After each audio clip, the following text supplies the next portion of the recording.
Exercise 9.2,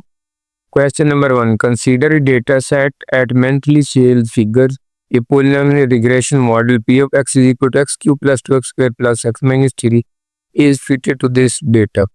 If the observed sales in the fifth month are 240 units, find the percentage error.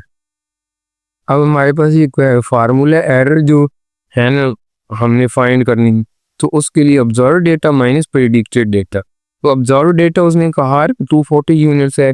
In the fifth month,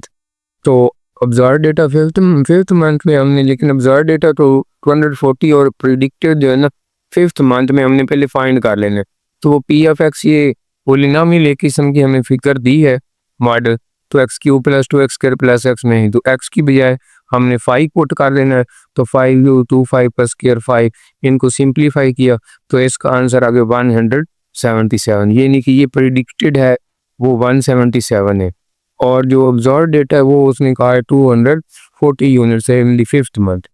तो error क्या होगी, observe minus predicted, तो 63 आ गई। अब हमने जिस चीज़ की भी परसेंटेज निकालनी होती है, तो ये 63 जो एरर है उसके ऊपर टोटल, यानी कि जो ऑब्जर्वेशन थी 240 क्रॉस 100, यानी कि ये भी फार्मूला है परसेंटेज का, ऑब्जर्व और सॉरी एरर जो गिवन है और नीचे ऑब्जर्व टोटल क्रॉस 100। तो ये पहले 0 से 0 कैंसिल कर दी, फिर 2 12 जा 2 5 जा 3 4 जा 3 21 को 5 से 105, नीचे 4 को डिवाइड कर 26.25% इसकी एरर आएगी। Question number 2, A retailer company has developed a polynomial regression model to predict weekly product demand. ये weekly product demand की prediction क्या है, DW, W मतलब week और W cube minus 2W square plus 5W minus 1, where DW represent the predicted demand in units and W is the week number. Use the remainder theorem to predict demand for third week. If the observed demand is 22 units, calculate the prediction error. अब weekly जो demand है ना prediction, वो ये उसने function दिया है DW, W जो वीकली नंबर है, W cube minus 2W square plus 5W minus 4। तो उसने कहा है कि थर्ड जो वीक है ना उसकी प्रेडिक्शन डिमांड, तो D3 लिख लेंगे, 3 क्यूब माइनस 2 3 का स्क्वायर प्लस 5 3, तो इसको सिंपलीफाई करें 27 9 2 18 प्लस 15 5 3 का माइनस 4, इन ये 18 में से 5 ही है तो माइनस 3 माइनस 4 माइनस 7 27 माइनस 7, तो 20 यूनिट्स उसकी डिमांड। उसने जो पहला क्वेश्चन पूछा था ना कि इसकी प्रीडिक्ट डिमांड जो है थर्ड यूनिट, वो कितनी है, 20, थर्ड यूनिट यानी कि थर्ड वीक में जो उसकी डिमांड है वो 20 है। अब उसने कहा है आगे दूसरा क्वेश्चन ये पूछा कि एरर प्रेडिक्शन एरर क्या है, तो एरर होता है ऑब्जर्व्ड माइनस प्रेडिक्टेड। ऑब्जर्व्ड हमारे पास 22 यूनिट्स ने गिवन है, if the observed demand is 22 वो गिवन है, और प्रेडिक्टेड हमने 20 निकाले, तो 22 माइनस 22 यूनिट्स उसका एरर आएगा। Question number 3, digital signal processing system has a transfer function with the numerator BZ z square minus z minus 2. Use the factor theorem to find zeros of the system. ये जो उसने transfer function D Z दिया Z square minus Z minus 2, तो फाइल zero of the system, तो इसको Z square minus Z minus 2 is equal to 0, तो इसकी फैक्टराइजेशन कर लेनी है, 2 बटे टेबल 2 1 से सिर्फ जाता है, तो Z square minus 2 Z plus Z minus 2, इन दोनों में जेड कॉमन, इनमें 1 कॉमन, तो जेड माइनस 2 फिर कॉमन, बाकी Z plus 1, Z minus 2 is equal to Z plus 1, तो जेड इज इक्वल टू और Z is equal to minus 1। Question number 4, is signal process system has a transfer function hz यानी कि domain in z, z square plus 3z plus 2 over z square minus 0.2z plus 0. Find zeros of the transfer function by using factor theorem.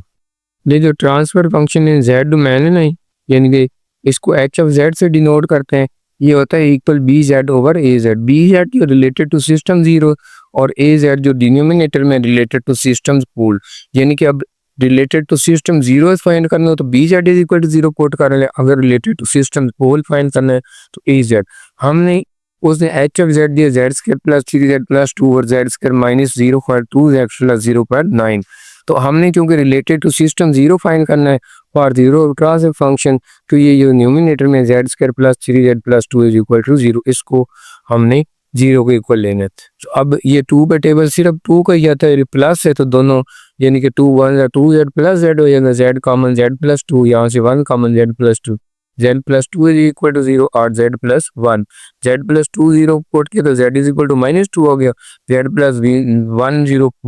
Equal 0 put किया तो z is equal to -1, -2 और -1 answer है। Question number 5, a signal process system has a transfer function hz(z)² -0.5z -0.5 over z³ + 1. Find the zeros of the transfer function by using factor theorem. अब उसने transfer function in domain of z वो दिया z² -0.5z में, और हमने zeros of transfer function find करने, zeros of transfer function find करने, numerator दिया उसको 0 के इक्वल लिखना होता है, z² -0.5 z -0.5, 0.5 को इसका बटा 10 कर दो, इसका भी बटा 10 कर दो, 5 1 जा 5 2 जा, तो ये फिर 2 नीचे आ गया, 2 से मल्टीप्लाई किया तो 2² माइनस ये 1 बच जाएगा क्योंकि 2 से मल्टीप्लाई को काट दिया, यहाँ पर भी 2 काट के तो ये आ जाएगा 2z² -z -1 is equal to 0। इसकी अब फैक्टराइजेशन हो सकती है, 2 1 जा 2 होता है तो 2z² -z -1 जो है इसमें यानी -2z + z कर दी, यहाँ से 2z कॉमन, यहाँ से 1 कॉमन, तो 2z + 1 इज इक्वल टू 0, ये z -1 इज, तो यहाँ पर z इज इक्वल टू -1/2, यहाँ पर z इज इक्वल टू 1, -1/2 का मतलब 0.5 -0.5, तो ये दो इसकी जीरो फंक्शन आ जाएंगे। Question number 6, A signal processing system has a transfer function with the denominator az z equal z² -0.3z -0.4. Use factor theorem to find the pole of the system and determine if the system is stable. Transfer function दिया az is equal to z² -0.3z -0.4, उसने कहा कि poles find करने हैं, यानी कि corresponding poles, तो corresponding pole अब कर when az is equal to 0, यानी कि ये जब 0 को इक्वल लिखें तो z² -0.3z -0.4, इसका भी पॉइंट खत्म गया, 3/10 ये 4/10, अब इसको 10 से मल्टीप्लाई किया तो 10 से z² -3z बच गया -4। अब इसकी फैक्टराइजेशन कैसे होगी, 10 4 जा 40, 40 पे कौन सा टेबल जाएगा, इसको माइनस करें तो 3 8 5 जा, तो 8 माइनस का 5 प्लस का, इन दोनों में से 2 कॉमन आ गया, 2z कॉमन तो ये 5z -4, यहाँ से 1 कॉमन तो 5z -4, तो 2z + 1 ये आ गया और 5z -4 इज इक्वल, तो 2z + 1 जब हमने लिखना है ना इक्वल टू 0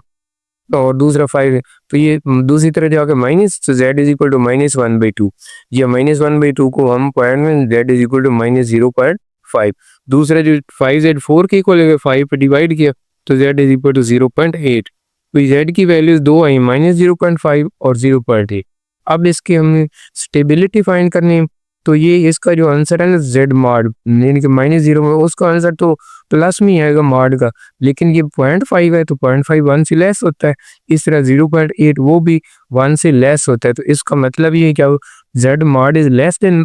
1 आए, ये हमें we know z mod, if z mod is less than 1 then system is stable.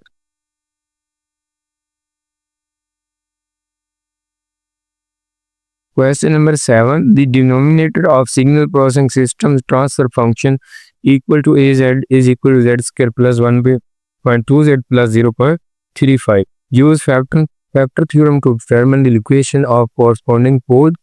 and assess the stability of the system. क्योंकि ट्रांसफर सिस्टम उसने दिया a of z is equal to z² plus 1.2z plus 0.35, तो for poles ये a of z is equal to 0 लेना, तो z² plus 1.2z plus 0.35 is equal to 0, इसका भी नीचे 10 किया, इसका भी नीचे 100 कर लिया क्योंकि ये 0.35 है, तो अब 2 6 2 5 इसका 5 20 जा और 5 7 जा, इसका 6/5 बचा, इसका 7/20, तो 20 से मल्टीप्लाई किया 20z के, ये 20 क्रॉस 6/5 है, 20 क्रॉस 7, ये 20 से 20 कैंसिल हो जाएगा और ये 5 4 जा, तो ये 20z² और 4 6 24 और ये सिर्फ 7। अब इसको हमने क्वाड्रेटिक लगा लेते हैं, a जो है 20 की इक्वल है, b 24 और c 7, तो z is equal to -b plus minus, ये फार्मूला लिखा तो -24 आ गया, प्लस माइनस 24 का स्क्वायर, फिर -4 ए की बजाय 20 और सी की बजाय 7, नीचे 2 इंटू 20 -24 का स्क्वायर 576, इनको मल्टीप्लाई के 560 ओवर 22 सा 40 आ गया। अब यही जेड जो है -24 प्लस माइनस 576 में से 560 गया तो 16 बच गया ओवर 40, 16 का स्क्वायर रूट 4 आ गया, तो -24 प्लस 4 ओवर 40, इसी तरह -24 -4 ओवर 40, तो ये -20 ओवर 40, ये -20, तो ये 0 0 कैंसिल, ये 21 और 22 -1/2 यानी कि -0.5, ये 4 7 और 4 10 तो 7 ओवर 10 -0.7, तो z मॉड जो है -0.5 उसका भी आंसर प्लस में आने वो लेस देन 1 होगा, दूसरा -0.7 उसका भी आंसर लेस देन 1 होगा, तो सिस्टम इज स्टेबल।